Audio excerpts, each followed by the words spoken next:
ஏசாயா 35வது அதிகாரம் அதனுடைய 4வது வசனத்தை வாசிக்க கேட்கலாம். மனம் பதறுகிறவர்களை பார்த்து நீங்கள் பயப்படாதிருங்கள், திடன் கொள்ளுங்கள். இதோ உங்கள் தேவன் நீதியை சரிக்கட்டவும் உங்கள் தேவன் பதிலளிக்கவும் வருவார். அவர் வந்து உங்களை ரட்சிப்பார். மனம் பதறுகிறவர்களை பார்த்து. ஹல்லேலூயா. இந்த பைபிள்ல ஆண்டவர் யாருக்கு ரொம்ப முக்கியத்துவம் கொடுக்கிறார் அப்படி பாத்தீங்கன்னா, ரொம்ப பயந்திருப்பாங்க தெரியுமா, விசேஷமாய் அவருடையவர்கள்ல. ஆண்டவர் உடனே யார்கிட்ட பேசுவார் அப்படின்னா இந்த பயப்படுறவங்கள்ட்ட. அதுக்காக பேசட்டும்னு சொல்லி பயப்படக்கூடாது. சில சிச்சுவேஷன்ல உடனே இப்படி ஒரு வார்த்தை இருக்கும் பாருங்க. மத்தேயு 14வது அதிகாரம் 26-27 வசனத்துல அந்த வசனத்தை வாசிங்க. அவர் கடலின் மேல் நடக்கிறதை சீஷர்கள் கண்டு கலக்கமடைந்து ஆவேசம் என்று சொல்லி பயத்தினால் அலறினார்கள். உடனே இயேசு அவர்களோட பேசி, கைகளை உயர்த்தி ஆமென் சொல்லுங்க பார்க்கலாம். உடனே இயேசு அவர்களோட பேசி, உடனே இயேசு அவர்களோட பேசி. கர்த்தருக்கு மகிமை உண்டாவதாக. அவர் வருவார், பதிலளிக்க வருவார், ரட்சிப்பார். அவர் வந்துட்டார்னாலே ஆமே நம்ம ஜெயிச்சிட்டோம்னு அர்த்தம். எனவேதான் சவுல் ஏவல் ஆட்களை அனுப்பி விடுவான் தாவீதை கொலை செய்யும்படிக்கு. சங்கீதம் 59 சொல்லப்பட்டிருக்கிறது. 59வது சங்கீதத்துல ஏவல் ஆட்களை அவனை எங்க பார்த்தாலும் கொன்னுருங்க. நம்ம இந்த சீசனா இருந்தா என்ன சொல்லியிருப்பாங்கன்னா ஷூட்டிங் ஆர்டர் கொடுத்திருப்பாங்க. ஆமா, எங்க பார்த்தாலும் கண்டவுடன் சுடவும் ஷூட்டிங் ஆர்டர். அப்படிதான் ஏவல் ஆட்கள் சுத்திட்டு இருக்கும் போது தாவீது 59வது சங்கீதத்தை பாடுறாரு. எப்படி பாடுறாருன்னா 9-10 வாசிங்க. அவன் வல்லமையை நான் கண்டு உமக்கு காத்திருப்பேன். தேவனே எனக்கு உயர்ந்த அடைக்கலம், நீங்க எனக்கு உயர்ந்த அடைக்கலம். என் தேவன் தம்முடைய கிருபையினால் என்னை சந்திப்பார். சத்தமா ஆமென் சொல்லுங்க. அவர் சந்திக்கிறார். அடுத்த வார்த்தை, தேவன் என் சத்துருக்களுக்கு வரும் நீதி சரிக்கட்டுதலை நான் காணும்படி செய்வார். கர்த்தர் மேல இப்படிப்பட்ட, எனவேதான் அதுக்கு அடுத்து அந்த சங்கீதம் கடைசியில படிக்கும் போது தெரியும். அதனால நான் அவர் வல்லமையை தான் பாடிட்டு இருப்பேன். நம்ம பல நேரத்தில் அவர் வல்லமையை பாடுகிறோமா, சத்ருவின் வல்லமையை பாடுகிறோமா? நானும் உம்முடைய வல்லமையை பாடுவேன். 9வது வசனத்தில் என்ன சொல்லப்பட்டிருக்கிறது? அவன் வல்லமையை நான் கண்டு காத்திருப்பேன். அவனுக்கும் கொஞ்சம் வல்லமை இருக்கு. ஏன்னா இப்போதைக்கு சவுல் தான் அதிகாரத்தில் இருக்கிறார். ஆனா நான் அவன் வல்லமையை பாட மாட்டேன். நான் யார் வல்லமையை பாடுவேன் தெரியுமா? என்னை அழிக்க வருகிறவன் வல்லமை அல்ல, எந்த அழிவுக்கும் என்னை தப்பு வைக்கிற என் இரட்சகருடைய வல்லமை. உமக்கொப்பானவர் யார்?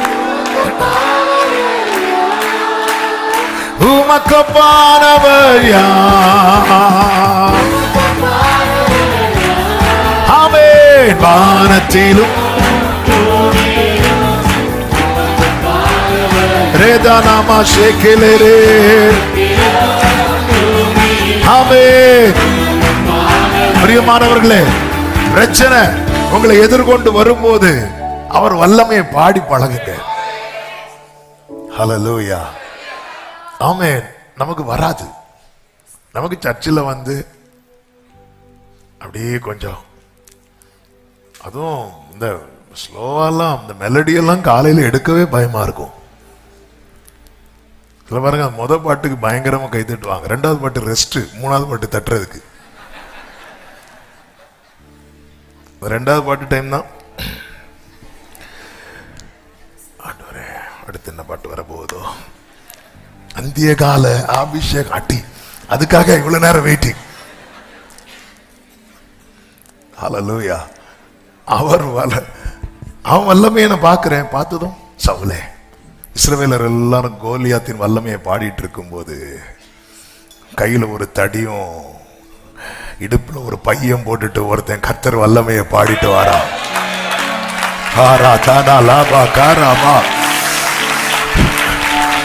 சில ரதங்களை குறித்தும் சிலர் குதிரைகளை குறித்தும் மேன்மை பாராட்டும் போது நாங்களோ எங்கள் தேவனாகிய கர்த்தருடைய நாமத்தை குறித்தே செங்கடலை நீர் பிளந்து உந்தன் ஜனங்களை நடத்தி சென்றீர். செங்கடலை glory ஆமென் சொல்லுங்க. நீ நல்லவர் சர்வ வல்லவர் என்று வாக்கு. ஆமென் நீ நல்லவர் உமக்கொப்பானவர் உமக்கொப்பானவர்.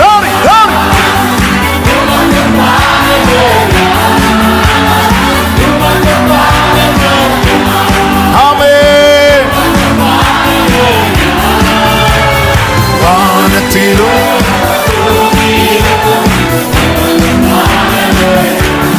ஜீசஸ்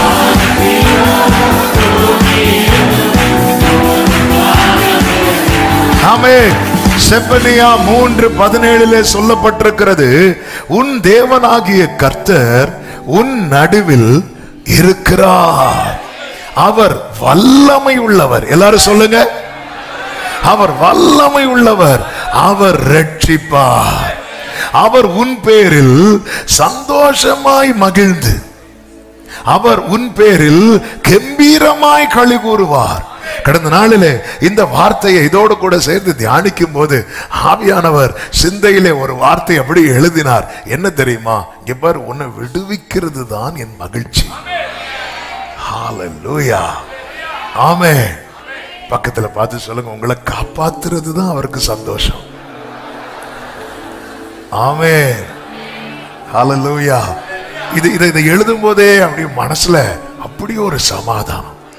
இவ்வாறு உன்னை விட்டு எனக்கு அதான் உன் பேரில் சந்தோஷமாய் என் பிள்ளை தப்பிட்டான். ஆமென். ரிசல்ட் வந்ததும் என் பிள்ளை ரிசல்ட் வந்து நீ பாஸ் ஆயிட்டானா சரி ரைட். பிள்ளைங்களுக்கு கூட இந்த சந்தோஷம் இருக்குமான்னு தெரியாது. பிள்ளை பாஸ் ஆயிட்டான்.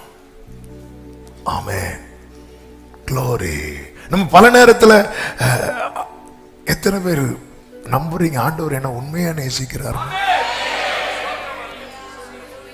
அப்படி நம்புறவங்க கைகளை உயர்த்தி. தள்ளாமலே என்னை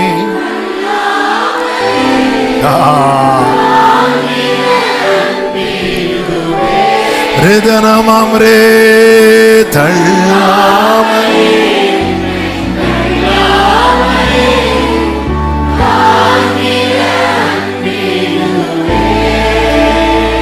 ஓ தாகின. ஹல்லேலூயா. 18 வருட கூனியாகிய ஸ்திரீ இங்க வா அப்படின்னு கூப்பிட்டு தொட்டு அவன் நிமிர்ந்து மகிமைப்படுத்தி அவர் அதுல சந்தோஷப்படலான்னு பார்க்கும்போது சர்ச் லீடர் வராரு. வந்து ஓய்வு நாள்ல இதெல்லாம் செய்யலாமான்னு விட்டாரே 2. ஆமே என்ன கோவம் வந்துட்டு தெரியுமா அவருக்கு? ஏன்னா சந்தோஷத்துல கை வைக்க வரான். ஆமே ஹல்லேலூயா ஆமே. அவ எழும்பி தேவனை மகிமைப்படுத்தும் போது அவர் அப்படி பார்த்து ரசிக்கும் போது அவர் உன் பேரில் சந்தோஷமா. ஹல்லேலூயா. சூம்பின கையோடையவன் ஒருத்தன் இருக்கிறான். எல்லாரும் பார்த்துட்டு இருக்கிறாங்க. ஆண்டவர் பார்த்தார், நமக்கு நம்ம சந்தோஷம் தான் முக்கியம். ஹல்லேலூயா. அப்படி அவர் நினைச்சனாலதான் இன்னைக்கு நம்ம இருக்கிறோம். ஆமென். ஒரு கழுதைக்கு கட்ட அவிழ்க்க போகும்போதே 2 பேர் வந்து நிக்கிறான். அப்ப ஆண்டவர் என்ன சொல்லி இருக்கணும் தெரியுமா? இங்க பாருங்க, இப்படி எல்லாம் எழுதி இருக்கு, ஒண்ணுமே இல்லை, ஆண்டவருக்கு வேண்டும், அவ்வளவுதான். உன்னை ஏன் விடுவிக்க வாரேன்னு பிராமிஸ் பண்றாருன்னா நீ ஆண்டவருக்கு வேணும். ஹல்லேலூயா. மனம் பதறுகிறவர்களை பார்த்து ஏசாயா 62:1 இப்படி ஒரு வார்த்தை சொல்லப்பட்டிருக்கிறது, வாசியுங்கள்.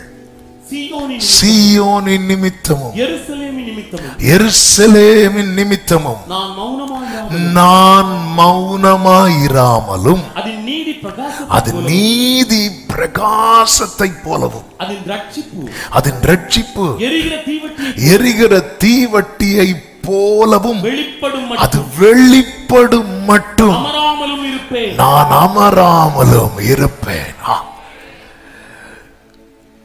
நீதியை பிரகாசத்தை போலவும் ரட்சிப்பு எரிகிற ஆண்டவரை குறித்து இதே ஏசாயாவை கொண்டு இன்னொரு வார்த்தை 42வது அதிகாரம் எடுக்க வேண்டாம், அதிலே 3வது வசனத்திலே என்ன எழுதி வைக்கிறார் தெரியுமா? அவர் நெறிந்த நாணலை மங்கி எறிகிற திரியை. இப்ப 62:1 என்ன பார்க்கிறோம்? அவர் பிரகாசத்தை போலவும் எரிகிற தீவட்டியை போலவும் எரிய பண்ணுவாராம். ஆண்டவர் இந்த வார்த்தையை கடந்த நாளிலே காண்பித்து பேசினது இதுதான். அவர் அணையாமல் காக்கிறவர் மட்டுமல்ல, நம்மை பற்றி எரிய பண்ணுகிறவராகவும் இருக்கிறார். ஆமென். அப்படி என்றால் இந்த காலை வேளையில ஒரு வார்த்தையை பரிசுத்த ஆவியானவர் தீர்க்க தரிசனமாய் சொல்ல விரும்புகிற காரியம் இதுதான். உன்னை அணையாமல் பாதுகாத்தது எதுக்கு தெரியுமா? எழும்பி பிரகாசி, உன் ஒளி வந்தது, கர்த்தருடைய மகிமை உன்மேல். கர்த்தர் என்னை அணையாம காக்கிறதே எனக்கு பெரிய விஷயமா இருக்கிறது. மங்கி எரிகிற திரி, ஒரு திரி மங்கி எரியும் போது எல்லாரும் அணையும் தான் சொல்லுவாங்க. ஆனா ஆண்டவர் சொல்றாரு, அதை நான் அணைக்க மாட்டேன் மட்டும் இல்ல. ஆண்டவர் உன் தேவன் யார் என்பதை புரிந்துக்கோ. உன்னை அணையாமல் காக்கிறவர் மட்டுமல்ல, உன்னை பிரகாசிக்க பண்ணுகிறவர். ஹல்லேலூயா. அதே மாதிரிதான் வேதம் சொல்லுகிறது, இருள் பூமியையும் காரிருள் ஜனங்களையும் மூடும், ஆனாலும் உன்மேல் கர்த்தர் உதிப்பார். எத்தனை பேருக்கு சொல்ல முடியும் இந்த தீபம் அணைய வேண்டியது? அணையாம காக்கிறான். தீங்கொன்றும் அணுகாமல் தீபம் அணையாமல் திருக்கரம் கொண்டென்னை, தீங்கொன்றும் அணுகாமல்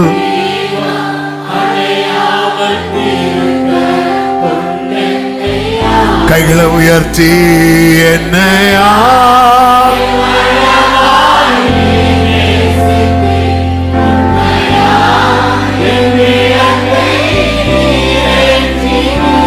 என்னையா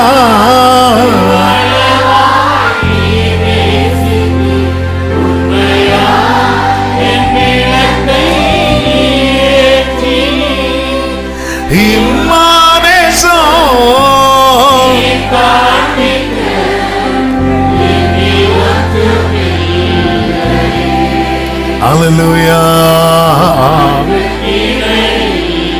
ஆண்டவரே, இந்த தீபத்தை ஆண்டவரை அணைக்கல.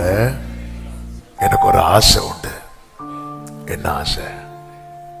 நீதியை பிரகாசத்தை போல ரட்சிப்பை. எல்லா நீதிமானுக்கு வரும் துன்பங்கள் அநேகமாயிருக்கும், கர்த்தரோ எல்லாவற்றின் உனக்கு நீ சுத்தி பார்க்கும் போது எல்லா காரியத்திலிருந்தும் கர்த்தர் என்னை விடுவித்தார்னு சொல்லும் போதே ஆனா பிரகாசிக்க ஆரம்பிச்சிடும். ஆமென். உன்னை அணையாமல் காக்கிறதே உன்னை எரிய வைக்கிற. நம்ம எப்படி வந்துருவோம் தெரியுமா? இப்போ இருக்கிறதே போதும். உன்னை அணையாமல் காக்கிறதே உன்னை எரிய வைக்க. இது எப்படி ஆண்டவரே சாத்தியம்? அதுதான் ஆமென். கையை எடுத்தீங்கன்னு அணைஞ்சிருவேன். ஆண்டவர் சொல்லுவார், கையை எடுப்பேன்னு யாரு சொன்னா? இது கர்த்தருடைய கரம் என்று யாவரும் கண்டு உணர்ந்து.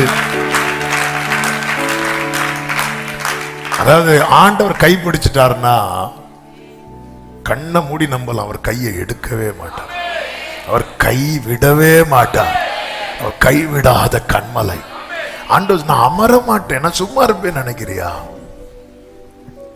உன்னை நான் பாதுகாக்கிறதே உன்னை பிரகாசிக்க வைப்பதற்கு. நீ பயப்படாத, நீ பயப்படாத. இன்னைக்கு எப்படியோ இருக்கிறேன், நாளைக்கு இருப்பேனா தெரியாது. ஒரு தேவ பிள்ளையினுடைய பாதுகாவல் தேவனுடைய கரத்தில் இருக்கிறது. ஏன் கர்த்தர் அணைக்க விடல? யோசித்திருக்கிறோமா? நம்முடைய வாழ்க்கையில எத்தனை முறை இந்த தீபம் மங்கினது? அணைச்சிட்டு வேற வேலையை பார்க்க வேண்டியதானே. நம்ம தீபம் அணைஞ்சிருந்தா மேக்சிமம் குடும்பத்தினர் எவ்வளவு நாள் அழுந்திருப்பாங்க? எவ்வளவு நாள்? மோசேக்காக 30 நாள், அதுக்கு மேல வேலையை பார்த்துட்டு போயிட்டே இருப்பாங்க. இதுதான் நமக்காக எவ்வளவு நாள் எழுதிருப்பாங்க? 4வது நாளே சோத்திர கூட்டத்தில் அடிச்சு முழங்குவாங்க. மேக்சிமம் இவ்வளவுதான், இவ்வளவுதான். ஏன் அணைக்கல அப்போ? ஆமென். என் திட்டமாசைகள் சிறியதென உம் திட்டம் கண்டவுடன் புரிந்து கொண்டே.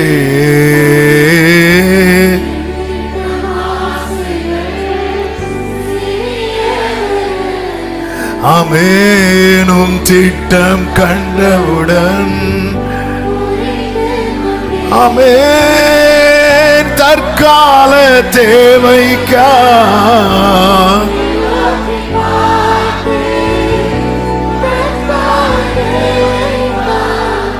ஹல்லேலூயா.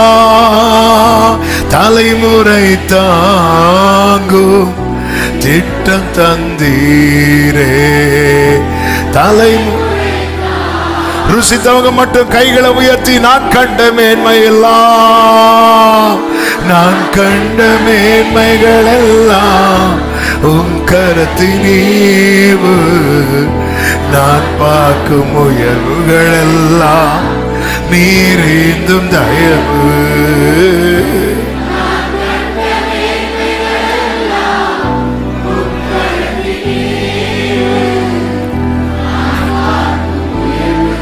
ஹல்லேலூயா.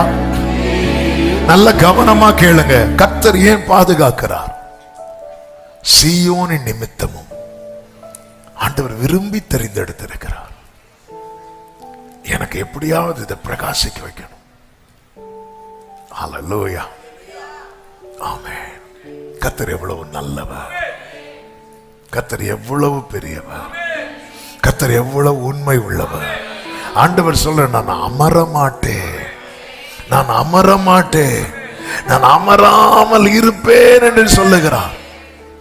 எனவேதான் அங்கே ஏசாயா 35:3 சொல்லப்பட்டிருக்கிறது, தளர்ந்த கைகளை திடப்படுத்தி தள்ளாடுகிற முழங்கால்களை பலப்படுத்துங்கள் என்று கர்த்தர் சொல்லுகிறார். ஏசாயா 62:1 என்ன சொல்லப்பட்டிருக்கிறது? நான் அமர மாட்டேன் சொல்லிவிட்டு அதே 62:7 வாசிங்க. அவர் எருசலேமை ஸ்திரப்படுத்தி பூமியிலே அதை புகழ்ச்சியாக்கும் வரைக்கும் அவரை அமர்ந்திருக்க விடாதிருங்கள். நான் அமர மாட்டேன், நீ என்ன அமர விட்டுறாதேங்கிறார். ஹல்லேலூயா. என்ன அமர விட்டுறாத. நான் தூங்குனது போலதான் இருப்பேன் போட்ல, என்ன தூங்க விடாத. ஹல்லேலூயா. நீ என்ன சும்மா இருக்க விட்டுறாத. நான் அப்படிதான் இருப்பேன். நான் தூங்குனது அவர் தூங்கட்டும், அவரை டிஸ்டர்ப் பண்ணாதீங்க. நம்ம பேசிட்டு இருப்போம். தூங்க விட்டுருக்க கூடாது பேதுருவே. நீ என்ன, நீங்க நான் அமராம இருப்பேன். ஓகே ஆண்டவர், நீ என்ன அமர விட்டுறாத. சொந்த ஊர்ல அற்புதம் செய்வதற்காக வந்தார். அந்த ஜனங்கள் அவரை அற்புதம் செய்ய விடவில்லை.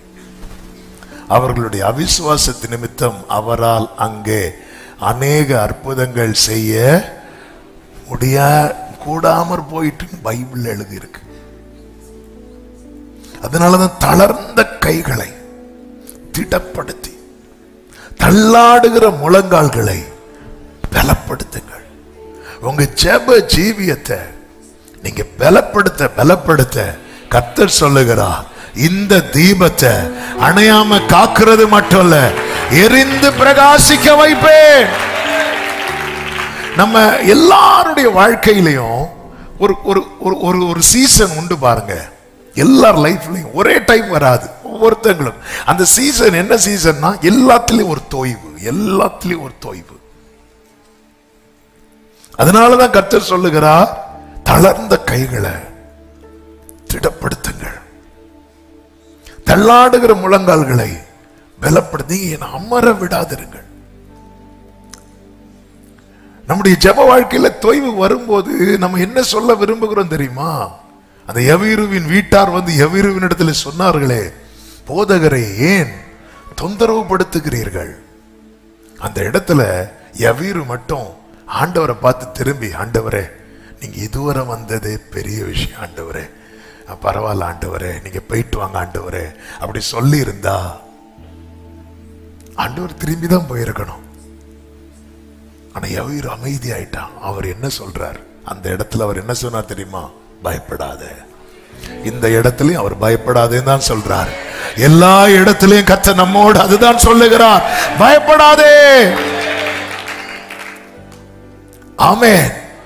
நம்முடைய ஜெப ஜீவி ரொம்ப முக்கியம். ஆண்டவராகிய இயேசு கிறிஸ்து பரிசுத்த ஆவியாகிய தேற்றரவாளனை சீஷர்களுக்கு அறிமுகப்படுத்துகிறார். என்னை போல் ஒருவர், திருத்துவத்தில் மூன்றாம் நபர், ஒரே தன்மை உடையவர், பிதாவாகிய தேவன், குமாரனாகிய கிறிஸ்து, பரிசுத்த ஆவியாகிய தேற்றரவாளன்.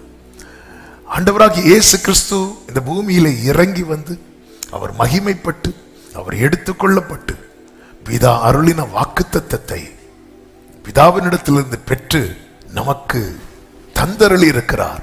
அவர்தான் பரிசுத்த ஆவியானவர்.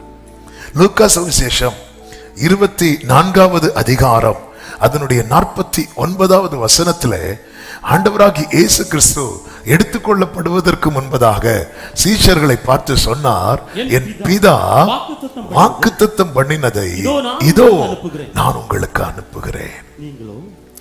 வாக்குத்தத்தத்துக்கும் வாக்குத்தத்தம் பண்ணினவருக்கும் நடுவில் இருக்கிறது யார் தெரியுமா? ஜீசஸ். இயேசு இல்லாம ஒண்ணுமே கிடையாது. கைகளை உயர்த்தி சத்தமா தேங்க்யூ ஜீசஸ் சொல்லுங்க. எல்லாத்துக்கும் தேங்க் பண்ணுங்க. அவர் இல்லாம ஒண்ணுமே இல்லை. நான் உங்களுக்கு அனுப்புகிறேன். நீங்களும் அடுத்த வார்த்தை தான், உன்னதத்திலிருந்து வரும் பலனால் தரிப்பிக்கப்படும் வரைக்கும் எருசலேம் நகரத்தில் இருங்கள் என்றார். அப்போஸ்தலர் நடபடிகள் 1வது அதிகாரம் 5வது வசனத்திலே ஆண்டவர் இப்படி சொல்லுகிறார், ஆகையால் அங்கே சொல்லுகிறார் எருசலேம் நகரத்தில் இருங்கள் என்று, இங்கே சொல்லுகிறார் எருசலேமை விட்டு போகாமல். ஒரு நாள் 2 நாள் கூட ஆனாலும் எருசலேமை விட்டு போகாதே. போகாமல் என்னிடத்தில் கேள்விப்பட்ட பிதாவின் வாக்குத்தத்தம் நிறைவேற காத்திருக்கிறவங்க எதை விட்டு விலகிடக்கூடாது? எருசலேம். எருசலேம் என்பது மகாராஜாவின் நகரம். அப்பா சமூகத்தை விட்டு விலகிறவே கூடாது. அதனாலதான் கர்த்தர் பேசுகிறார். இது அப்போஸ்தலர் நடவடிக்கைகள்ல மட்டும் இல்ல, பழைய ஏற்பாட்டிலும் இதுதான் சொல்லப்படுகிறது. தளர்ந்த கைகளை திடப்படுத்தி தள்ளாடுகிற முழங்கால்களை உறுதிப்படுத்துங்கள். எத்தனை பேர் தரித்திருக்கிறோம்? ஆகையால் நீங்கள் எருசலேமை விட்டு போகாமல் என்னிடத்தில் கேள்விப்பட்ட பிதாவின் வாக்குத்தத்தம் நிறைவேற. இன்னைக்கு அநேகர் கேள்விப்பட்டதோட சரி, அநேகர் வாழ்க்கையில நிறைவேறுதல இல்ல. இந்த நிறைவேறுதல் இல்லாம நான் கேள்விப்பட்டது என் வாழ்க்கையில நிறைவேறாம என் ஓட்ட முடியும்னா நான் தோத்துட்டேன்னு அர்த்தம். எவ்வளவோ கேட்க வைக்கிறார் ஆண்டவர், எருசலேமில் இருங்கள், எருசலேமை விட்டு போகாதிருங்கள். ஏன்? கானானை குறித்து கேள்விப்பட்ட அநேக இஸ்ரவேலர்கள் வனாந்திரத்தில் அழிய காரணம் என்ன தெரியுமா? அவங்க இந்த மேக ஸ்தம்பத்துக்கு கீழே இருக்க விரும்பல. அவங்க அதை விட்டு விலக பார்த்தாங்க, விலக போனாங்க. அவர்கள் இருதயங்களில் எகிப்துக்கு திரும்பினார்களாம். ஞாயிற்றுக்கிழமை மட்டும் ஆலயத்துக்கு வந்து ஆராதிச்சுட்டு மற்ற நாட்களில் ஆண்டவர் பிரசன்னத்தை விட்டு விலகி, பிரசன்னத்தை விட்டு விலகின வாழ்க்கை. சண்டையான உள்ள வரும், சர்ச்சுக்குள்ள வந்துருவோம். ஆனா 6 நாள் ஆண்டவரோடு தொடர்பே இல்லாம 7வது நாள் வந்து தொடர்பு கொள்ள நம்ம நல்லா முயற்சிக்கிறோம். பல நேரத்தில் லைன் கிடைக்கல, அதுக்குள்ள சர்வீஸ் முடியுது. ஆமா, இன்னைக்கு சர்வீஸ் எப்படி இருந்து? ரொம்ப நல்லா இருந்துல்ல, ரொம்ப நல்லா இருந்து. என்ன நல்லா இருந்து தெரியாது. ஆமே, தேவனோடு எப்பொழுதுமே உங்களை தொடர்பு படுத்திக் கொள்ளுங்கள். இந்த அப்போஸ்தலர்கள் என்ன செய்தார்கள் தெரியுமா? 1வது அதிகாரம் அதனுடைய 13வது வசனத்திலே சொல்லப்பட்டிருக்கிறது. அவர்கள் அங்கே வந்தபோது, அவர்கள் 12ல இருந்து வாசிங்க. அப்பொழுது அவர்கள் எருசலேமுக்கு சமீபமாய் ஒரு ஓய்வு நாள் பிரயாண தூரத்தில் இருக்கிற ஒலிவமலை என்னப்பட்ட மலையிலிருந்து எருசலேமுக்கு திரும்பி போனார்கள். அங்கே வந்தபோது மேல் வீட்டில் ஏறினார்கள். அதிலே எல்லாரும் இருந்தாங்க, தங்கி இருந்தார்கள் என்று சொல்லப்பட்டிருக்கிறது. 1:13வது வசனத்துல முதல் லைன் என்ன சொல்லப்பட்டிருக்கிறது? மேல் வீட்டில் ஏறினார்கள். கடைசி வார்த்தை என்ன சொல்லப்பட்டிருக்கிறது? தங்கி இருந்தார்கள். க்ளோரி, தங்கி இருந்தார்கள். பாதம் ஒன்றே வேண்டும் இந்த பார். அதாவது இந்த சின்ன அந்த சண்டே ஸ்கூல்ல எல்லாம் சின்ன பிள்ளை கேம்லாம் உண்டு. அதில் கேம் என்னன்னா, ஒரு பக்கெட்டில் தண்ணி இருக்கும். அந்த பக்கெட்டில் இருந்து அப்படியே கையில் அப்படியே எடுத்துட்டு இந்த சைடு ஒரு பாட்டில் இருக்கும், அந்த பாட்டிலில் ஃபில் பண்ணணும். இந்த பக்கெட்லேருந்து எடுத்துடுவாங்க. எடுத்துட்டு அந்த பாட்டிலில் ஃபில் பண்ணுறதுக்கு எப்படி போவாங்க பார்த்துருக்கீங்களா? அப்படி அதை சிந்திடக்கூடாது, அவ்வளோ கேர்ஃபுல்லாக அப்படியே கொண்டு போய் அந்த பாட்டிலில் ஃபில் பண்ணுவாங்க. ஏன்னா ஜெயிக்கணும் லைஃப்பில். ஒரு 50 ரூபா டிஃபன் பாக்ஸ் கொடுப்பாங்க, ப்ரைஸ் ஆட்டு. ஒரு பிளாஸ்டிக் டப்பாக்காக இந்த பக்கெட்டில் இருக்கிற தண்ணியை இன்னொரு எண்டில் இருக்கிற பாட்டிலை ஃபில் பண்ணால் ஜெயிச்சிருவோம். அவ்வளோ கேர்ஃபுல்லாக அதுக்காக ஜெபம்லாம் பண்ணுவாங்க. சிரிக்காதீங்க, நீங்கள் பண்ணிட்டு தான் வந்துருக்கிறீங்க. எல்லாம் பண்ணி ஜெயிச்சது அவங்களுக்கு சந்தோஷம் இருக்குல்ல. இது போலதான் தேவ சமூகத்தில் இருந்து போகும்போது சும்மா போகக்கூடாது. இங்கே தேவன் ஊட்டின பிரசனத்தை அப்படியே சுமந்து கொண்டு நம்ம வீட்டில் போயிட்டோம்னா,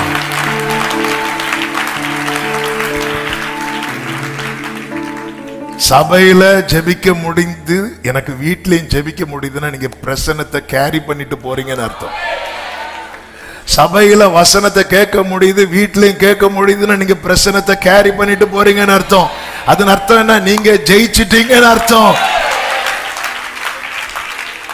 எனக்கு இங்க முடியுது அங்க முடியலன்னா நான் இங்க விட்டுட்டு போறேன். சில பிள்ளைங்க பார்த்தீங்களா, தண்ணியில விளையாடிட்டு இருப்பாங்க, ஆனா கேம்ல பார்ட்டிசிபேட் பண்ணிடுவாங்க.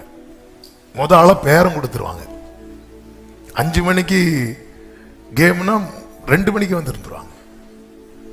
உங்களை சொல்ல கடைசியில் என்ன கேம்னே தெரியாது. அங்கிருந்து தண்ணி குடிச்சிட்டே இருப்பாங்க. கேம் அது இல்ல, அது தூக்கு. கேர்ஃபுல்லா போ. பக்கத்துல எல்லாம் கூப்பிடுவாங்க, சத்தம் போடுவாங்க. அதை கவனிச்சாங்கன்னு இதை விட்டுருவாங்க. கண் அதுலயே தான் இருக்கும். இப்படி தூக்கிட்டு ஹாய் இப்படி போவாங்களா? போக மாட்டாங்க. எவ்வளோ கேர்ஃபுல்லா கேரி பண்ணிட்டு எங்க இந்த பிரசனத்தை சுமக்கணும். மோசேயின் முகம் பிரகாசித்தது திடீரென்றல்ல. 40 days இரவும் பகலும் அவரோடு பேசிக் கொண்டிருக்கிறார். அவர்கள் மேல் வீட்டில் ஏறினார்கள், அங்கே தங்கினார்கள். தங்கி என்ன செய்தார்கள்? 14வது வசனத்தில் சொல்லப்பட்டிருக்கிறது, அங்கே இவர்கள் எல்லாரும் ஸ்திரீகளோடும் மரியாளோடும் அவருடைய சகோதரோடு கூட ஒருமனப்பட்டு ஜெபத்திலும் வேண்டுதலிலும் தரித்திருந்தார்கள். இந்த பிரசன்னத்துல தங்கி இருக்க நாம் தரித்திருக்க வேண்டியது அவசியம். எதுல தரித்திருக்கணும்? ஜெபத்திலும். விட்டுறவே கூடாது, விட்டுறவே கூடாது. தாவீது சொல்லுகிறார் அல்லவா, ஒன்றை நான் கேட்டேன் அதையே நாடுவேன். விட்டுறவே கூடாது, அதுல தரித்திருக்கணும். அது ஒரு நாள் ஆகலாம், 2 நாள், அது கர்த்தருடைய கணக்கு. ஆனா நம்பிக்கையோடு காத்திருக்கணும். இந்த கூட்டத்துல தான் தோமாவும் இருப்பார். தோமா இடையில கேட்டிருப்பாரு, நான் பேதுரு இப்படியே இந்த ரூம்ல 120 பேர், ஏசியும் இல்ல, திடீர்னு ஏசியும் கட்டாவது, மூச்சு முட்டுது, இப்படியே இருந்தா எப்படி? ஆமென். பேதுரு இரு இரு. ஆமென். சொல்லிட்டார்ல, சொல்லிட்டு போனார்ல, சொல்லிட்டு தானே போனாரு, சொல்லாமல போனாரு, சொல்லிட்டு தானே போனாரு. உட்காரு. அவங்க வெயிட் பண்ணிட்டு இருக்கிறாங்க, வெயிட் பண்ணிட்டு இருக்கிறாங்க. அவர் வருவார், அவர் வருவார். அவர் எப்படி போனாரோ அப்படியே வருவார். அவர் எப்படி போனாரோ அப்படியே வருவார். இப்பொழுது மேல் வீட்டிலே காத்திருக்கிறார்கள். அப்போஸ்தலர் நடபடிகள் 2வது அதிகாரம் 1, 2, 3 வசனங்களை பார்க்கும் போது, பெந்தேகோஸ்தே நாள் வந்த போது அவர்கள் எல்லாரும் ஒருமனப்பட்டு, நீங்க முந்தின அதிகாரத்துல பாத்தீங்களா, 1:14 வந்து ஒருமனப்பட்டு. ஆனா இப்பொழுது ஒருமனப்பட்டு வந்துட்டாங்க. தரித்திருக்க ஆரம்பிச்சிட்டோன்னு வைங்கள, ஜெபத்துல வேண்டுதல்ல தரித்திருக்க ஆரம்பிச்சிட்டோன்னு வைங்கள, அதுல உறுதியா இருப்போம். பெற்று கொண்டுதான் போவேன். என் கர்த்தர் வருவா, என் வாழ்க்கையில எல்லாவற்றையும் தீர்மானிக்கிறவர் வருவா. என்ன கான்பிடண்டா ஏறாங்க பாருங்க. வா, அவர் வருவார், போலாம். ஆமென். அவர்கள் ஏறின போது 2வது வசனத்துல, அப்பொழுது பலத்த காற்று அடிக்கிற முழக்கம் போல வானத்திலிருந்து சடுதியாய் ஒரு முழக்கம் உண்டாகி அவர்கள் உட்கார்ந்திருந்த வீடு முழுவதையும் நிரப்பிட்டு, அல்லாமலும் அக்கினிமயமான நாவுகள் போல பிரிந்திருக்கும் நாவுகள் அவர்களுக்கு காணப்பட்டு அவர்கள் ஒவ்வொருவர் மேலும் வந்து அமர்ந்தது. அவர்கள் எல்லாரும் பரிசுத்த ஆவியினாலே நிரப்பப்பட்டு ஆவியானவர் தங்களுக்கு தந்தருளின வரத்தின்படியே வெவ்வேறு பாஷைகளிலே பேச தொடங்கினார்கள். அந்நிய பாஷை பேச தொடங்கினார்கள். தொடங்கினார்கள் தான் பைபிள்ல இருக்கு. எங்கேயுமே பேசி முடித்தார்கள் என்று அல்ல, அது இன்னும் தொடர்ந்து கொண்டுதான் இருக்கிறது. கர்த்தருடைய வருகை மட்டும் தொடர்ந்து கொண்டுதான் இருக்கும். நல்ல கரங்களை தட்டி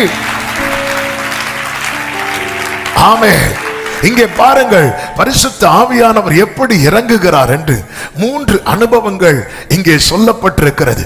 1 காற்று, 2 இடி முழக்கம், 3 அக்கினி. இந்த 3ஐயும் சத்தமா சொல்லுங்க பார்க்கலாம். மறுபடியும் சத்தமா சொல்லுங்க. அக்கினி. ஹல்லேலூயா. அவர் காற்றாய் வருகிறவர். இடி முழக்கம், முழக்கம் போன்ற சத்தம், ஒரு முழக்கம் உண்டானது. இந்த 3 அனுபவங்களை சொல்லி நான் ஜெபிக்க விரும்புகிறேன். நம்முடைய வாழ்க்கையில, என் வாழ்க்கையில காற்றாய் வருவீராக. உம்முடைய இடி முழக்கம் தொனிக்கப்படுவதாக. அக்கினியாய் வருவீராக. நாம் பாடினோமே, தீ போல இறங்கணமே, அக்னி நாவாய் ஓரல மக்கரே சந்திர கோடும் காற்றாய். ஆமென். ஆத்ம நதியாய். கையை தட்டி பாடுவோம். தீ போல இறங்கணமே,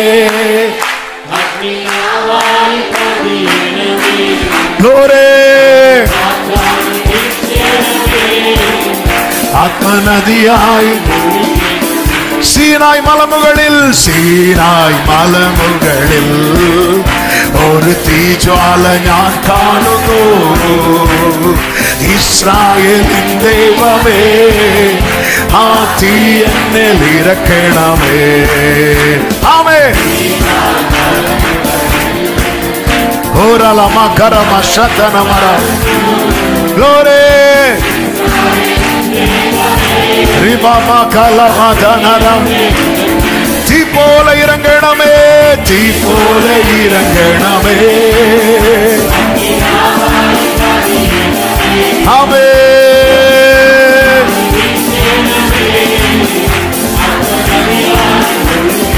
உடர ஹந்தர பௌரே.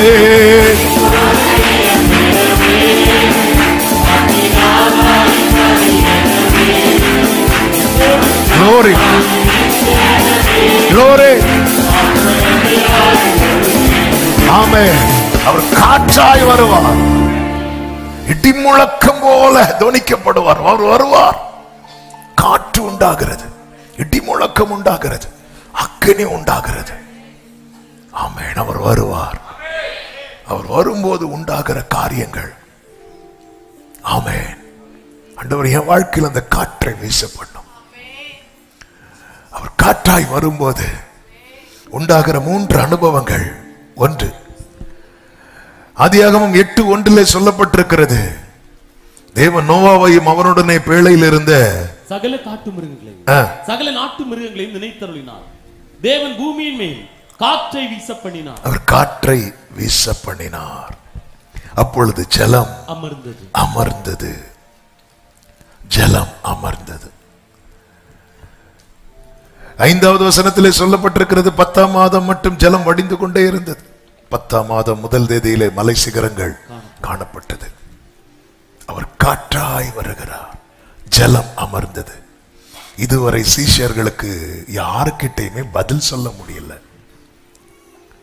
ஒரு புறம் யூதருக்கு பயம், இன்னொரு புறம் யூதர்கள் ஒரு ஃபால்ஸ் நியூஸை ஸ்ப்ரெட் பண்ணிட்டு இருக்கிறாங்க. என்ன ஸ்ப்ரெட் பண்ணிட்டு இருக்கிறாங்க அப்படின்னா, அவர் அடக்கம் பண்ணிட்டு இருக்கும் போது கல்லறையிலிருந்து நைட்டு நேரத்தில் தூங்கிட்டு இருக்கும் போது சீஷர்கள் என்ன பண்ணிட்டாங்க, தூங்கிட்டு போயிட்டாங்க. இயேசு தாம் உயிரோடு இருக்கிறவர் என்பதை யாருக்கு மட்டும்தான் காண்பித்தார்? சீஷர்களுக்கு மட்டும்தான் காண்பித்தார். உண்மையிலே இவங்களுக்கு எல்லாம் தெரிந்தும் ஆனா இவங்களுக்கு பதில் சொல்ல முடியாத நிலை. வாழ்க்கையில கேட்கிற கேள்விகளுக்கு பதில் சொல்ல முடியாததுனால இதுவரைக்கும் இந்த சீஷர்களுடைய நிலைமையை பார்த்தீங்கன்னா, இயேசு வரதுக்கு முன்னாடியும் ஒரு அறை கதவை பூட்டிட்டு தான் உள்ள இருக்கிறாங்க. இயேசு வந்துட்டு போனதுக்கு அப்புறம் மேல் வீட்டு அறையில போய் ஹால் தான் வித்தியாசமானது தவிர அடைச்சிட்டு தான் இருக்கிறாங்க. ஏன்னா இன்னும் ஒரு அமர்ந்த நிலை இல்லை. யாருக்குமே பதில் சொல்லக்கூடிய சிச்சுவேஷன் லைஃப்ல இன்னுமே வரவில்லை. பதில் சொல்லவே முடிய ஒரு சிச்சுவேஷன் கூட எனக்கு இல்லையா ஆண்டவரே என்கிற ஏக்கத்தோடு யாராவது கேட்குறீங்கன்னா, பிரியமானவர்களே, அந்த காற்று வந்தாலே போதும், எல்லா ஜலமும் அமர்ந்து ஆமென் அந்த பேழை தங்கினது போல நீங்கள் பதில் சொல்லும்படியான நாட்கள் வரப்போகிறது. இதுவரை பதில் சொல்ல முடியாதவர்கள் இப்பொழுது பரிசுத்த ஆவியின் பலத்தில பேச ஆரம்பிச்சுட்டாங்க. பேதுரு எழும்பி நின்று பேசுறான். ஆயிரக்கணக்கான ஜனங்கள் அமைதியா கேட்கிறாங்க. ஆமென். ஒரு ஸ்திரீ கிட்ட ஒரு ஸ்திரீ கேட்கல பேதுரு சொன்னதை சில நாட்களுக்கு முன்பு. ஆனா இப்ப பேசுறாரு. ஆமென் ஆமென். எத்தனை பேர் விசுவாசிக்கிறீங்க? அவர் வந்தா நிறைய பேருக்கு நான் பதில் சொல்ல போறேன். ஓ ஜீசஸ். அநேகருக்கு நம்புறவங்க மட்டும் இந்த வார்த்தையை கர்த்தர் எனக்கான தீர்க்க தரிசனமாய் கர்த்தர் பேசுகிறார் சொல்றவங்க அநேகருக்கு இன்னைக்கு எனக்கு பதில் இல்ல. தெரியும் சொல்ல முடியல. பேதுரு எழுந்து நின்று glory. ஆமென். எந்த கூட்டத்துல வெளியே தலை காட்ட முடியாம அரைக்கதவை அடைத்துக் கொண்டிருக்கிறார்களோ அந்த கூட்டத்தில் வெளியே வந்து நின்று உன் சொந்தங்கள் நடுவில், உன்னை தள்ளினவர்கள் நடுவில், உன்னை அப்புறப்படுத்தினவர்கள் நடுவில் ஒரு காற்று ஷரா மாதா நாரா glory. ஆமென். அந்த காற்று அடிக்காம இந்த பேழையை பார்த்தீங்கன்னா அப்பதான் போய் தங்குது. அதுவரை காக்கப்பட்டாங்க. ஆனா பேழை நிலம் எப்படி தெரியுமா இருக்கும்? இங்கே இருக்கும் இங்கே இருக்கும், இங்கே இருக்கும், இங்கே இருக்கும். இப்படிதான், இப்படிதான். ஆமென். நிலை என்று சொல்ல ஒண்ணுமே இல்லை, ஒண்ணுமே இல்லை. அப்பா இப்ப எங்க இருக்கிறோம்? எங்கேயோ இருக்கிறோம்டா. சேம் காமியாவே கேட்பாங்க, அப்பா இப்ப எங்க இருக்கிறோம்? இன்னும் வீடு மாறணுமா? என்னப்பா செய்யறதுக்கு? இந்த ஜலம் வந்து தூக்கிட்டு போயிட்டே இருக்கு. அப்பா அப்போ நம்ம லைஃப் ஃபுல்லா இப்படிதானா? வெயிட் பண்ண, ஒரே ஒரு காத்தடி.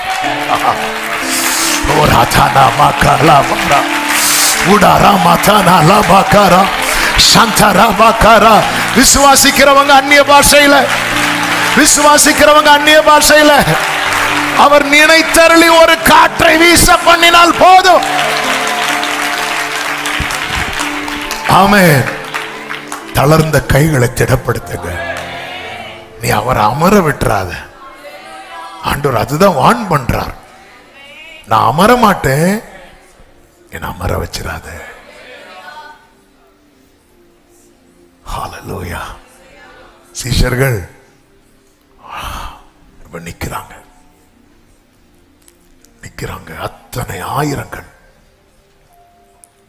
அவர் பேசுறத எல்லாரும் கேட்கிறாங்க.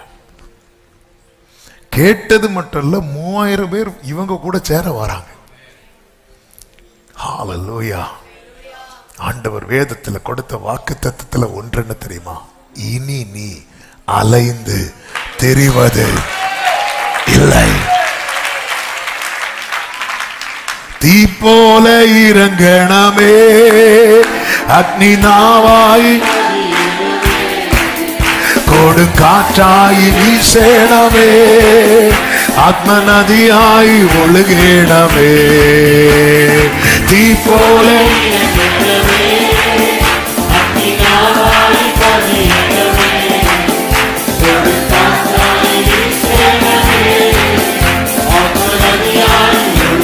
கர்த்தர் காற்றை வீச பண்ணினது ஒன்று ஜலத்தை அமர பண்ண, நம்முடைய கால்களை ஸ்திரப்படுத்த, உறுதிப்படுத்த. பேதுரு இப்பொழுது நிற்கிறார், நிக்க வச்சிட்டார்ல. ஆமென். ஆண்டவர் நீங்க வந்துட்டீங்கன்னா நான் நின்றுவேன்பா. ஆமென். ஹல்லேலூயா. எனக்கு இந்த வார்த்தையை தாண்டி போக முடியல. ஹல்லேலூயா. நான் என்ன பண்ண, நிர்பந்தமான மனிதன் நான். நமக்கு நான் 3 சொல்லிட்டேன். ஹல்லேலூயா. கர்த்தருக்கு மகிமை உண்டாவதாக. எப்படி அந்த காற்று வீச பண்ணார் பாத்தீங்களா? அவர் நினைத்தார். அவர் அமர விடாதிருங்கள்னா என்ன அர்த்தம் தெரியுமா? அவரை நினைக்க வை. ஆண்டவர் ஜெபிக்க சொல்லிக் கொடுக்கும் போது, ஜெபத்தை குறித்து பேசும்போது, நீங்க சோர்ந்து போகாம ஜெபம் பண்ணணும்னு சொல்லிட்டு ஒரு ஊமையை சொல்லுவார். என்னன்னா, ஒரு அநீதி உள்ள ஒரு நியாயாதிபதி கிட்ட ஒரு அம்மா நீதிக்காக போய் நிற்பாங்க. என்ன ஆண்டவரே, அவர் பேசுற ஊமையெல்லாம் பார்த்தா, ஆமே அவர் சொல்லுவார். அந்த அம்மா வந்து வந்து வந்து வந்து நிற்பாங்க. கடைசியில அந்த அம்மா மேல அவனுக்கு இரக்கமும் கிடையாது, ஒண்ணும் கிடையாது. ஆனா அவனை நம்புறத பார்த்து கொடுத்துறான். ஆமே, கொடுத்துரு சொல்லிட்டு சொல்றாரு பாரு, அந்த அநீதி உள்ளவனு ஜபத்துல தரித்திருக்கிறவளுக்கு கொடுக்கணும்னு நினைக்கும் போது, நான் நீதி உள்ளவர் அல்லவா, நான் இரக்கம் உள்ளவர் அல்லவா, நான் உனக்கு செய்யாம இருப்பேனோ, நான் உனக்கு செய்யாம இருப்பேனோ. ஆமென். ஹல்லேலூயா. அங்க எங்கேயும் போயிட்டே இருக்கு. எனவேதான் ஆரம்பத்திலே சொன்ன வார்த்தையை சொல்றேன். அவர் அணையாமல் காக்கிறவர் மட்டுமல்ல, எழும்பி பிரகாசிக்க செய்கிறவர். இந்த காற்று ஜலத்தை அமர பண்ணும். இந்த காற்று என்ன செய்யுமாம்? ஏசாயா 41:15-16 சொல்லப்பட்டிருக்கிறது. இது போரடிக்கிறதுக்கு நான் உன்னை புதிதும் கூர்மையுமான பற்களுள்ள எந்திரமாக்குகிறேன். நீ மலைகளை மிதித்து நொறுக்கி குன்றுகளை பதருக்கு ஒப்பாக்கி விடுவாய். அடுத்த வார்த்தை, அப்பொழுது காற்று அவைகளை கொண்டு அவைகளை தூற்றுவாய். ஏ பயமே, என்னை விட்டு போ. அப்படின்னு தூற்றும் போது இந்த காற்று அவைகளை கொண்டு போகும். வியாதியே நீ என்னை விட்டு போ என்று சொல்லும் போது இந்த காற்று அவைகளை கொண்டு போகும். தரித்திரமே நீ என்னை விட்டு போ என்று. glory.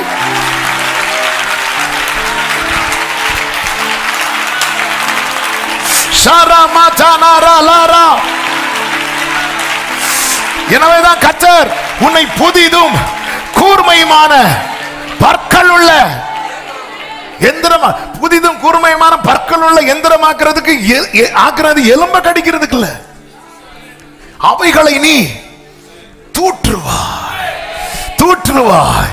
இதுவரை சீஷர்கள் பயந்திருந்தார்கள், இப்பொழுது பலமும் அன்பும் தெளிவும். ஹalleluya. இன்னொன்னு, அவர் வராம நம்ம தூட்டுனா அது துப்பிட்டு போயிட்டே இருக்கும். அவர் வரணும். நீர் வந்தால் சூழ்நிலை ஆமென் முடியாதது. அதனாலதான் சும்மா விசுவாசம் அறிக்கை அவர் இல்லவே இல்லை. அவர் இல்லாம இப்பொழுதே மாறட்டும். எங்க மாறதுக்கு? அவைகள் அவர் ஒன்னு ஆக்குவார். அப்பொழுது நீ அவைகளை தூற்றுவாய். கேட்கணும், ஆண்டவரே ஆண்டவரே வந்துருங்கப்பா, நான் இந்த பயத்தை தூற்ற போறேன், இந்த நெருக்கத்தை எப்போன்னு சொல்ல போறேன், அது போடும். ஹalleluya ஹalleluya.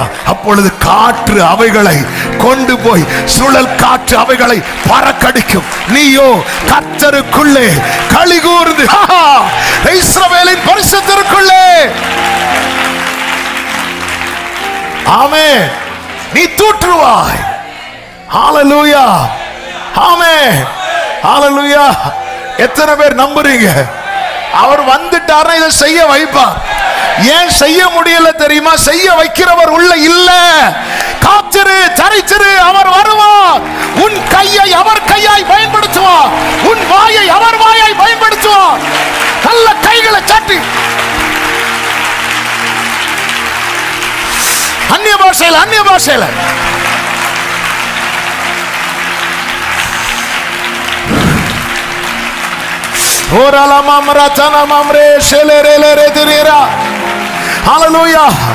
எசேக்கியேலே, இவைகள் உயிரடையுமா எனக்கு தெரியாது.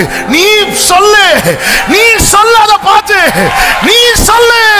பின்னாடி காற்று வரும், நீ பேசு. அஸ்தியுடைய தாழ்வரையில் ஒரு சைன்யத்தை நான் காணுனோம். அதிகாரம் ஆமென். இனி ஆத்மாவில் பிரவசிச்சிடா. டோரி ஷேரே மாமா லேரே கோடரா லபகரா ஓர மம்ரோ ஜனரே தீபோலே டோரி டோரி குடரா ஹந்தரா லகதரா ஷேரே ஹேரே. ஆமென் ஆமென் ஆமென். உங்க கையில உங்க தலைமுறை கொடுத்திருக்கிறார். உங்க தலைமுறை கிட்ட இருக்கிற பலவீனம் இருக்கா, நீங்க தூற்ற போறீங்க. காற்று கொண்டு போகும்.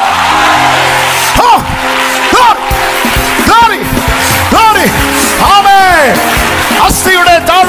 அஸ்தியுடைய தாழ்வரையில் glory கூடாராலா மாமரே. அதிகாரம் அதிகாரம் அதிகாரம் ஓடா ரபா கரா மசேகே ரேபரா. ஜீசஸ்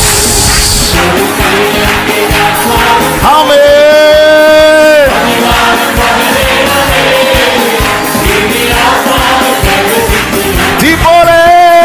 தீபோலே இறங்கணமே. ராஜா நாரா காலாவா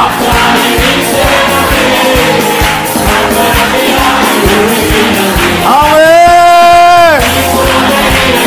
ஜீசஸ்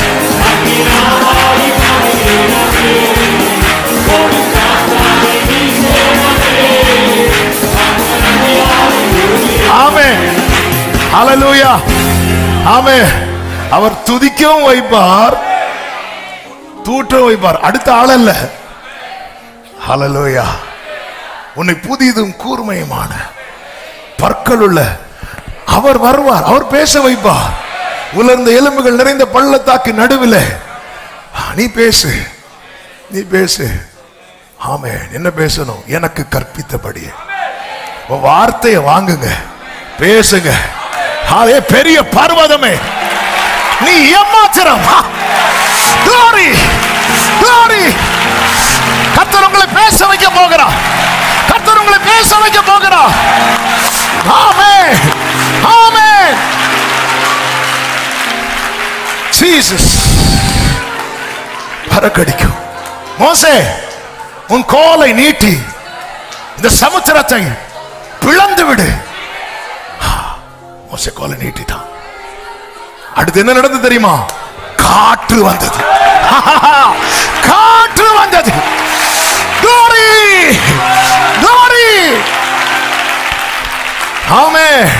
தளர்ந்த கைகளை திடப்படுத்துங்கள், தள்ளாடுகிற முழங்கால்களை உறுதிப்படுத்துங்கள். உங்க கூடாரம் விழுந்து கிடந்தாலும் விழுந்து போன தாவீதின் கூடாரத்தை திரும்ப எடுப்பிச்சு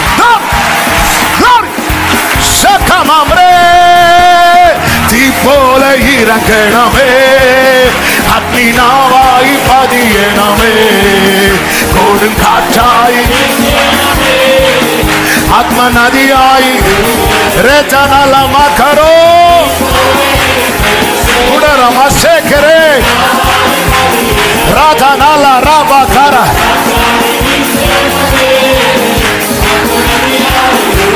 ஆமென். நீங்க நீங்க நீங்க ஜெபத்துல தரித்திருக்கும் போது உங்க நாவ அப்படி மாற்றுவா. ஆமென். துக்கத்தோடு தான் நெகேமியா போய் உட்கார்ந்தா, துக்கத்தோடு தான் உட்கார்ந்தா. இப்படி ஆயிட்டு ஆனா கர்த்தர் உருவாக்கினார். இப்பொழுது சன்பலாத் தொபியா முன்னாடி சொல்லுகிறார், பரலோகத்தின் தேவனானவர் எங்களுக்கு காரியத்தை கைகூடி வர பண்ணுவார். நீ தூற்றுவாய். ஹல்லேலூயா. காற்று வெயிட் பண்ணிட்டு இருக்கு. ஆமென். ஹல்லேலூயா. சப்பானியா இருந்தவன பேதுரு பார்த்து சொல்ற, வெள்ளியும் பொன்னும் எங்களிடத்தில் இல்லை, காற்று வெயிட் பண்ணிட்டு இருக்கு. எங்களிடத்தில் உள்ளதை நான் தருகிறோம்.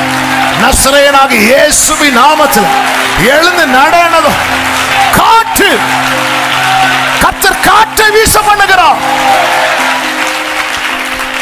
ஆமென். பேச முடியலையா? பேச முடியலையா? போய் உட்கார்ந்துருங்க. அப்பா மாத்துங்கப்பா. ஆமென். ஹல்லேலூயா. அவர் யார் தெரியுமா? குழந்தைகள் பாலகர் வாயிலே பலனை உண்டு பண்ணுகிறவர். எத்தனை பேர் எத்தனை பேர் ஏசாயாவின் நாவை தொட்டவர் இந்த காலை வேளையிலே அநேகருடைய நாவை தொடும்படி, நாவை தொடும்படி, நாவை தொடும்படி. ராதானா ராமா ராதானா லாரா. ஓ ஓ ஜீசஸ் ஜீசஸ் ஜீசஸ் ஜீசஸ். சாகாரா பாபா ரிமா மாமா காரோ. glory udara kalama hantara. hallelujah hallelujah. இந்த காற்று வீச பண்ணின போது ஜலம் அமர்ந்தது. இந்த காற்று வீச பண்ணின போது அவன் தேவையில்லாத தடையா நிற்கிறவைகள் எல்லாம் பறக்கடிக்கப்பட்டது, பறக்கடிக்கப்பட்டது. அவர் வருவார்.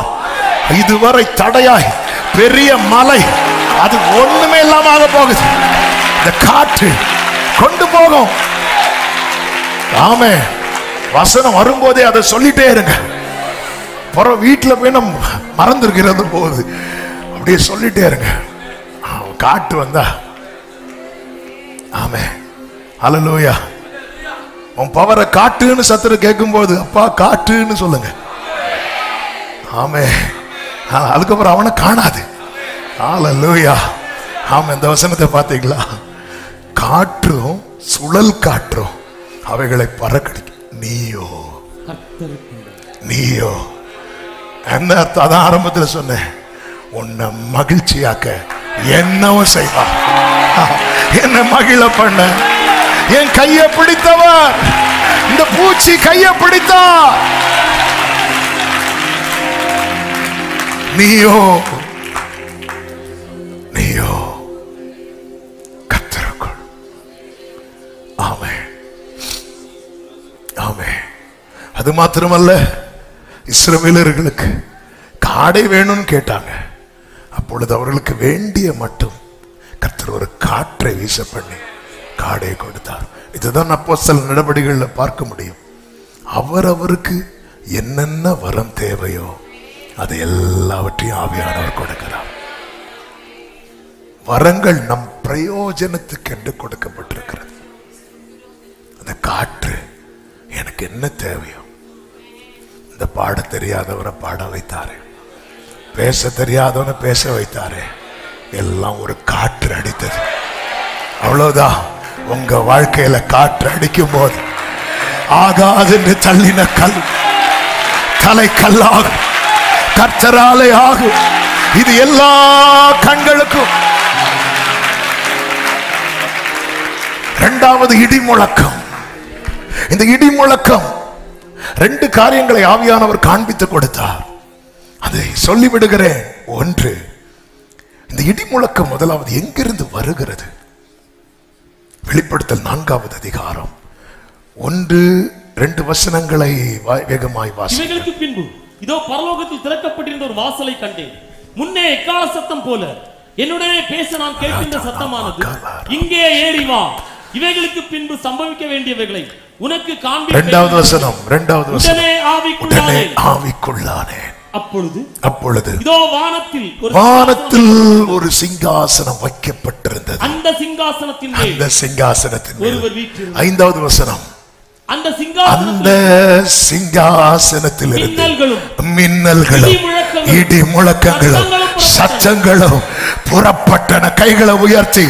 அப்ப சிங்காசனத்திலிருந்து புறப்படுகிற சத்தம், சிங்காசனத்திலிருந்து புறப்படுகிற சத்தம். யாத்திராகமம் 19வது அதிகாரம் 16வது வசனத்தை வாசியுங்கள். 3ஆம் நாளில் விடியற் காலத்தில் இடி முழக்கங்களும் மின்னல்களும் மலையின் மேல் கார் மேகமும் மகா பலத்த எக்கால சத்தமும் உண்டாயிற்று. 19வது வசனம், எக்கால சத்தம் வர வர மிகவும் பலமாய் தொனித்தது. மோசே பேசினார், தேவன் அவனுக்கு வாக்கினார். என்ன இடி முழக்கத்தின் அர்த்தம்? உனக்கு பதில் வரும், உனக்கு மறுமொழி உண்டாகும். நீ பேசின ஒவ்வொரு காரியத்துக்கும் உனக்கு மறுமொழி கொடுக்கப்படும், உனக்கு பதில் கொடுக்கப்படும். உன் ஜெபத்துக்கு பதில் உண்டு, உன் கண்ணீருக்கு பதில் உண்டு, உன் அலைச்சலுக்கு பதில் உண்டு, உன் வேதனைக்கு பதில் உண்டு. சங்கீதம் 81:7 கர்த்தர் சொல்லுகிறார், நெருக்கத்தில் இருந்து நீ கூப்பிட்டாய், நான் உன்னை தப்புவித்தேன்.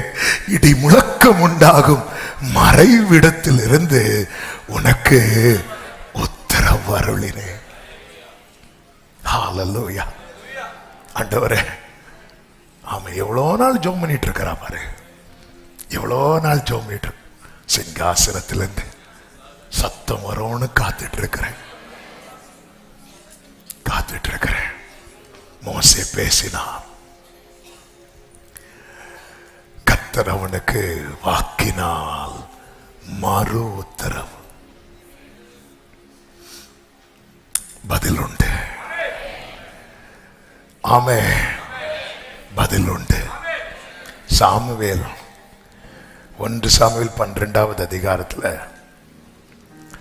இந்த கடைசியில சாமுவேல பாருங்க, தள்ளுறது போலவே ஜனங்க ராஜா வேணும்னு கேட்டுருவாங்க.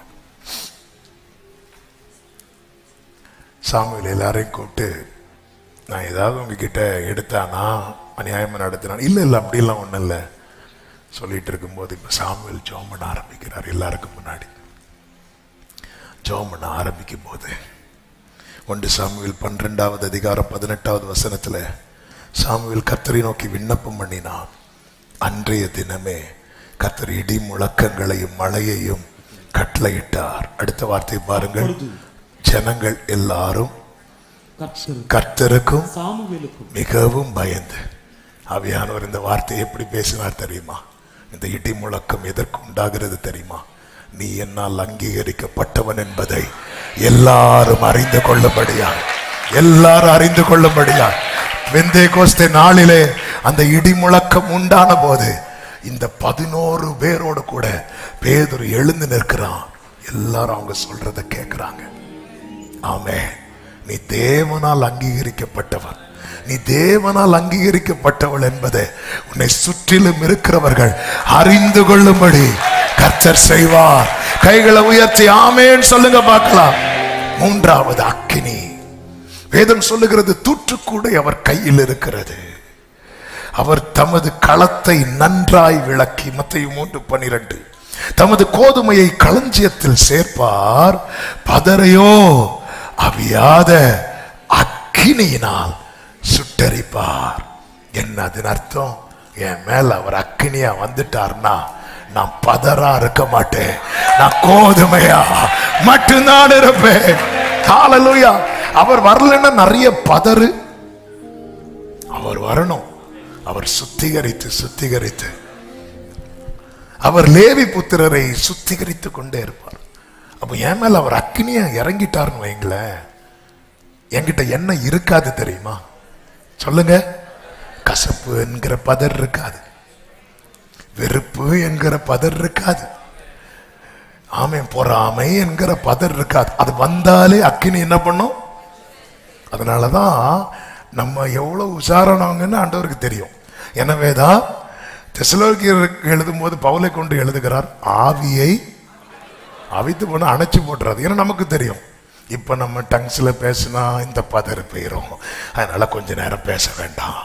அதனாலேயே நம்ம ஆவியை அவித்து போட்டுட்டு இருக்கிறோம். ஆமென். ஆவி அவித்து போட்டதுனால நிறைய பதர் வந்துட்டு, ஆமென், மீண்டும் அனலாக்குங்கள். இந்த பதரெல்லாம் சுட்டரிக்கப்பட்டு கொஞ்சம் யோசித்து பாருங்க. ஆமென். பரலோக ராஜ்யம் வலை விரிக்கிறவனுக்கு ஒப்பா இருக்கிறது. அந்த வலையிலே திரளான மீன்கள் அகப்பட்டது. அவன் என்ன செய்வானா, அதிலிருந்து நல்லவைகளை மாத்திரம் கூடையில் எடுத்து ஆகாதவைகளை. என் மேல அவர் அக்கினியா இறங்கும் போது என்ன இருக்காது தெரியுமா? என்கிட்ட பதறே இருக்காது. ஏன் இருக்காதுன்னா அது இருக்க விட மாட்டார். ஹல்லேலூயா. என்ன இருக்கும் தெரியுமா? விசுவாசம் இருக்கும். விசுவாசத்தை பொன்னோடு ஒப்பிட்டு சொல்லப்பட்டிருக்கிறது. 1 கொரிந்தியர் 3:13 அவன் அவனுடைய வேலைப்பாடு வெளியாகும், நாளானது அதை விளங்க பண்ணும், ஏனெனில் அது அக்கினியினாலே வெளிப்படுத்தப்படும். அவன் அவனுடைய வேலைப்பாடு எத்தன்மை உள்ளதென்று அக்கினியானது பரிசோதிக்கும். இந்த அக்கினி தான் நம்ம எல்லாம் கரெக்ட்னு சொல்லுவோம். அக்கினியில போட்டாதான் தெரியும் இது ஒரிஜினலா டூப்ளிகேட்டான்னு. தீயில போட்டாதான் தெரியும். ஆமென். ஹல்லேலூயா. ஆமென். அக்கினி அவர் சுட்டரிப்பார், சுத்திகரிப்பார். அப்போ என்ன எப்ப வந்தாலும் நான் யாராதான் இருப்பேன் தெரியுமா? கோதுமையா தான் இருப்பேன். அப்படி கோதுமையா இருந்தா நான் நிலத்துல விழுந்து செத்தா கூட பலம் தான் கொடுப்பேன். ஹல்லேலூயா. கோதுமையா இருக்கணும். சிலர் பாருங்க, இருந்தும் கெடுப்பாங்க, செத்தும் கெடுப்பாங்க. அப்படி இருக்க கூடாது. ஆமென். கோதுமையா இருந்தா ஆண்டவர் என்கிட்ட பதறே இருக்க கூடாதுன்னு விரும்புறவங்க மட்டும். ஆமென். ஆவியானவருக்கு உங்க ஆலயம் நீங்க தான், நம்ம தானே ஆலயம். நீ இது உனக்கு தெரியாதா? 1 கொரிந்தியர் 6 அப்படிதான் கேட்கிற. நீங்க அறியீர்களா? நீங்கள் உங்களுடையவர்கள் அல்ல என்பதை அறியீர்களா? ஆமென். நம்ம ஜெபிக்க போறோம். என் வாழ்க்கையில காற்றாய், இடி முழக்கமாய், அக்கினியாய் வாரும் ஆண்டவர். ஆமென். ஒரு 2 நிமிஷம் பிரேயர் பண்ணி முடிக்கலாமா? ஹல்லேலூயா. எழுந்து நிற்கலாமா? Thank you, Holy Spirit.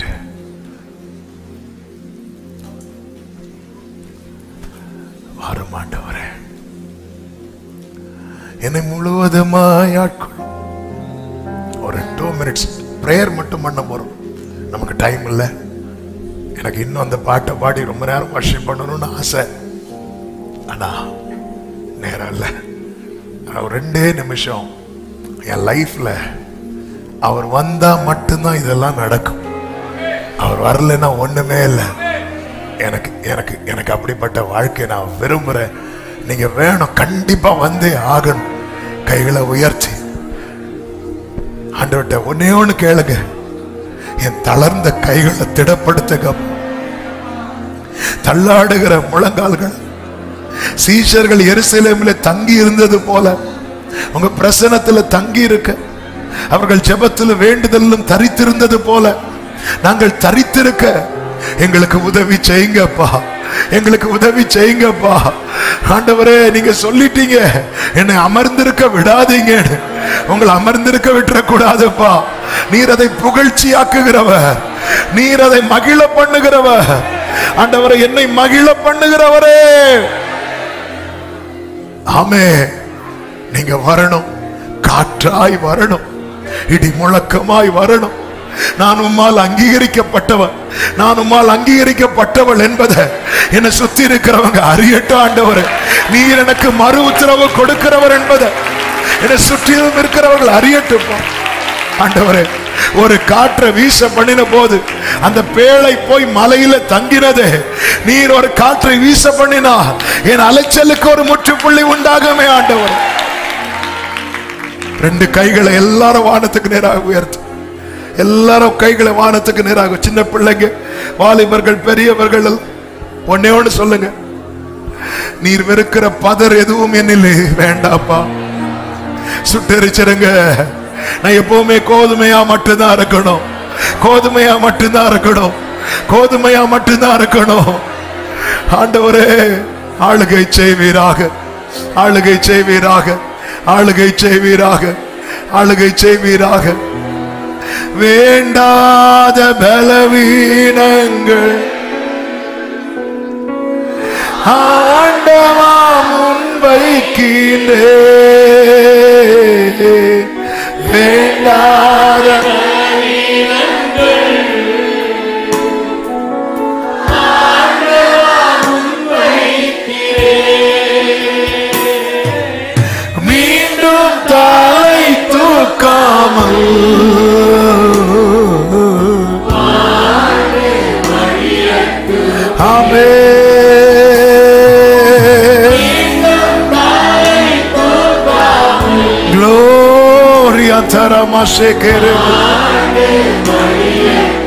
தகப்பனே, உம் பீடத்தில், தகப்பனே, தகன பலியானே. ஆமே,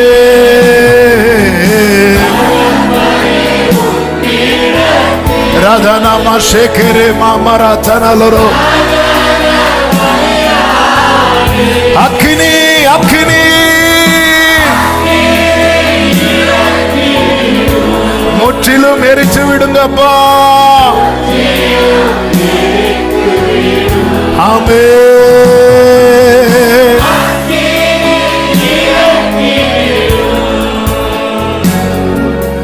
முற்றிலும் உகந்த காணிக்கையாய், உகந்த